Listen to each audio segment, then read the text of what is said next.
الحمد لله وكفى وسلام على عباده الذين اصطفى أما بعد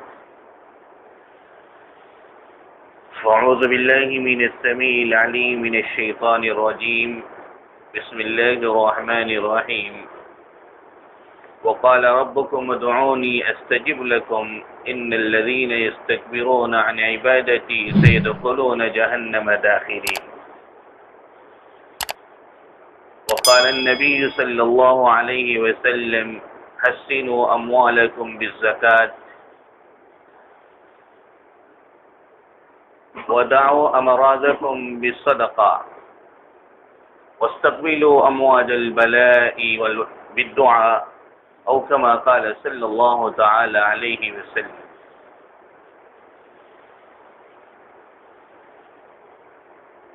عزیزان گرامی اور دینی بھائیو،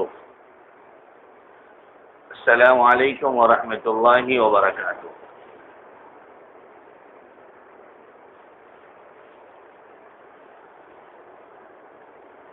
محترم بزرگوں اور دوستوں،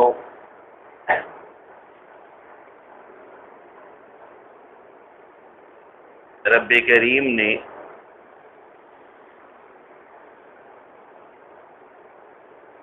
ہمیں اور آپ کو بلکہ دنیا کے پورے تمام امتی مسلمہ کو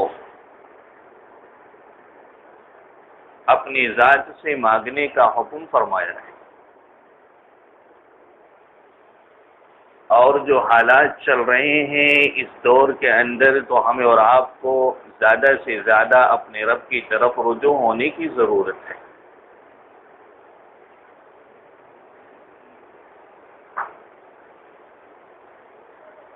حتی الامکان ہمیں اور آپ کو یہ کوشش کرنی چاہیے کہ دن میں ہو یا رات میں ہو، زندگی کے ہر ایک لمحے میں اپنے رب کی طرف ہمیشہ ہمیں اور آپ کو متوجہ ہونا چاہیے۔ ہر ایک انسان یہ چاہتا ہے کہ میں کامیاب ہو جاؤں، مجھے عافیت ملے، مجھے سکون ملے، میں بیماری سے چھٹکارا پا جاؤں، مجھے اولاد ملے اور وہ بھی اولاد صالح ہو، نیک ہو، اچھی اولاد ہو۔ ہمارے کاروبار کے مسائل ہیں، دنیاوی مسائل، بلکہ جتنی بھی ضرورتیں ہیں ہر ایک چیز کے مسائل ہمارے اور آپ کے ساتھ میں لگے ہوئے ہیں۔ تو ان چیزوں سے چھٹکارا پانے کے لیے ہمارے اور آپ کے ساتھ میں رب کریم نے ایک علاج لگایا، اور وہ ہے دعا کا۔ دعا ہی کے ذریعے سے ہر ایک انسان کو ساری چیزیں مل سکتی۔ اللہ کہتا ہے وَقَالَ رَبُّكُمُ ادْعُونِي أَسْتَجِبْ لَكُمْ، تم پکار کے تو دیکھو، میں اگر نہیں پہنچتا ہوں تو بات الگ ہوگی۔ ہمارا کام ہے اپنے رب کو پکارنا، اپنے رب کو یاد کرنا اور اپنے رب سے ہی مانگنا۔ علماء نے لکھا ہے پکار سے جو مراد ہے وہ یہاں پہ یہ ہے کہ اپنے رب سے مانگا جائے۔ وَقَالَ رَبُّكُمُ ادْعُونِي أَسْتَجِبْ لَكُمْ إِنَّ الَّذِينَ يَسْتَكْبِرُونَ عَنْ عِبَادَتِي سَيَدْخُلُونَ جَهَنَّمَ دَاخِرِينَ۔ اور جو انسان مانگنے سے اعراض کرتے ہیں، گریز کرتے ہیں، غرور کرتے ہیں، بھاگتے ہیں، اللہ کہتا ہے ان کا ٹھکانہ تو میں نے کچھ اور بنا دیا ہے۔ کیوں نہیں مانگتے؟ اس لیے کہ ان کے اندر تکبر کی صفت ہے، اور مانگنا کس سے ہے؟ اس رب سے ہے جس رب نے ساری کائنات کو بنایا۔ تو اللہ نے ایک حکم ہمارے اور آپ کے ساتھ میں تو یہ لگایا ہے، علماء لکھتے ہیں بلکہ خود رب کا فرمان ہے کہ دعا بھی ایک عبادت ہے۔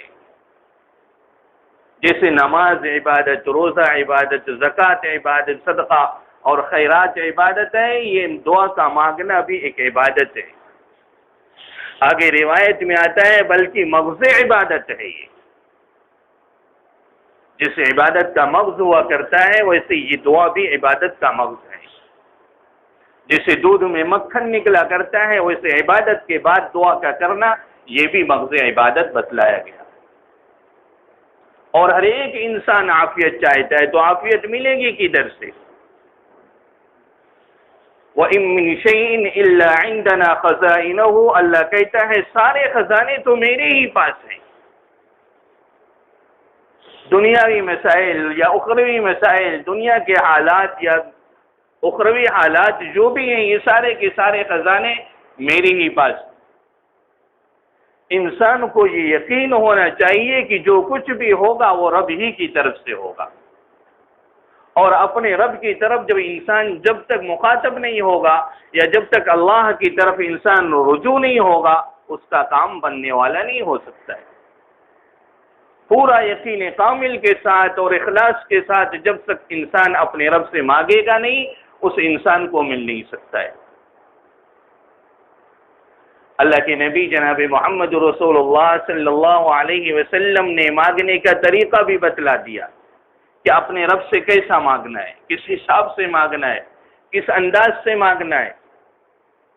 آج تو ہمارے اور آپ کے مانگنے کے طریقے بھی الگ ہو گئے کہ جب چاہیں گے جیسا چاہیں گے مانگ لیں گے، اور یوں ہی سرسری طور پہ مانگا جاتا ہے. آج تو کوئی بھی چھوٹا سا بچہ ہو اور وہ بچہ اپنے والدین سے سرسری طور پہ اگر کسی چیز کا مطالبہ کرتا ہے تو وہ والدین اپنے بچے کو وہ چیز نہیں دیتے. وہ تو رب ہے، وہ کیسے دے دے گا؟ اس کے لیے بھی طریقے بتلائے گئے کہ تواضع ہو، الہا زاری ہو، مسکنت ہو، جھکنا ہو، تواضع ہو، جب جا کر کے وہ رب ہمیں اور آپ کو عنایت کرے گا. یہ تو اللہ کا احسان ہے کہ ہم اور آپ سرسری طور پہ مانگ لیتے ہیں، پھر بھی ہمارا رب ہمیں اور آپ کو دے دیتا ہے. اس کی عنایتیں ہیں، نوازشیں ہیں، فضل ہے اس کا کہ بے توجہی کے ساتھ ہم اور آپ مانگتے ہیں، پھر بھی ہمارا اور آپ کا رب ہمیں اور آپ کو خالی ہاتھ نہیں لوٹاتا ہے. ورنہ روایات تو بھری پڑی ہوئی ہے کہ جو انسان غافل دل کے ساتھ دعا کو مانگے گا، اللہ اس کی دعا کو قبول نہیں کرے گا. بخاری کی یہ روایت موجود ہے کہ لا يقبل اللہ تعالی دعاء قلب غافل دعا قلب لاہی. فرمایا جو انسان غافل دعا کے ساتھ، بے توجہی کے ساتھ اور بے مروتی کے ساتھ میں اللہ سے مطالبہ کرے گا، اللہ اس کی دعا کو رد کر دیتا ہے، قبول نہیں کرتا ہے. آج ہم بھی دعا مانگتے ہیں، مانگنا تو ہے ہی ہے، اپنے رب سے مانگتے ہی ہیں، لیکن ہاتھ اٹھتا ہے اپنے رب کے سامنے، دل کہیں اور ہے، توجہ کہیں اور ہے، ذہن کہیں اور ہے، ہمارے تصورات کہیں اور ہیں، زبان کہیں اور چلتی ہے، پھر بھی اللہ ہم اور آپ کو خالی نہیں لوٹاتا ہے. کہا کہ ذہن کو اور قلب کو اپنے رب کی طرف ہی متوجہ کرنا پڑے گا.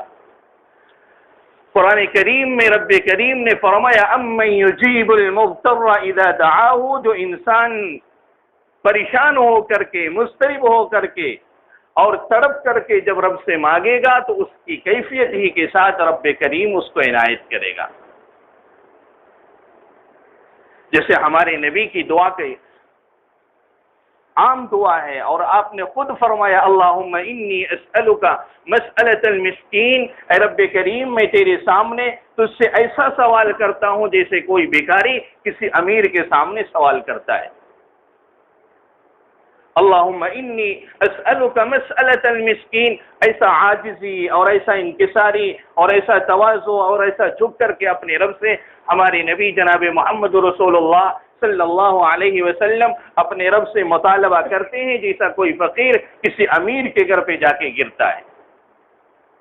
اور پھر آگے فرمایا اللہم انی اضطر بدعائک المضطرین، فرمایا ایسا دعا کرو جیسے انسان پریشان ہوتا ہے، جیسے انسان تڑپتا ہوا نظر آتا ہے، اسی انداز میں اپنے رب کے سامنے ہمیں اور آپ کو پریشانی کی حالت میں اپنے رب سے مانگنا ہے.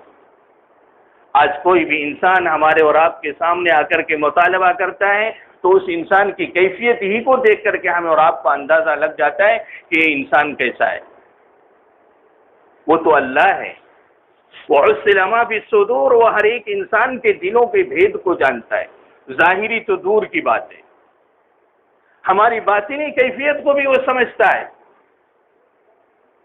تو اس کو کتنا دینا ہے، کیسا دینا ہے، اس کو یہ نہیں سمجھ میں آئے گا. کا ہر ایک چیز کا مطالبہ اپنے رب کے سامنے ہی کرنا ہے. عافیت کا مسئلہ ہے، روزی کا مسئلہ ہے، دکان کے مسائل ہیں، بچوں کے مسائل ہیں، گھر کے مسائل ہیں، باہر کے مسائل ہیں، دنیا کے کسی بھی خطے اور کونے کے مسائل ہیں، ہر ایک چیز کے مسائل کو اپنے رب کے سامنے ہی رکھنا پڑے گا۔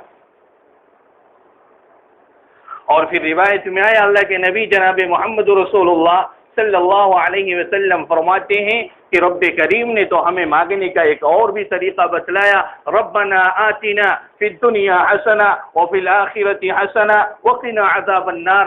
آپ فرماتے ہیں کہ اس دعا کو کثرت سے پڑھا کرو۔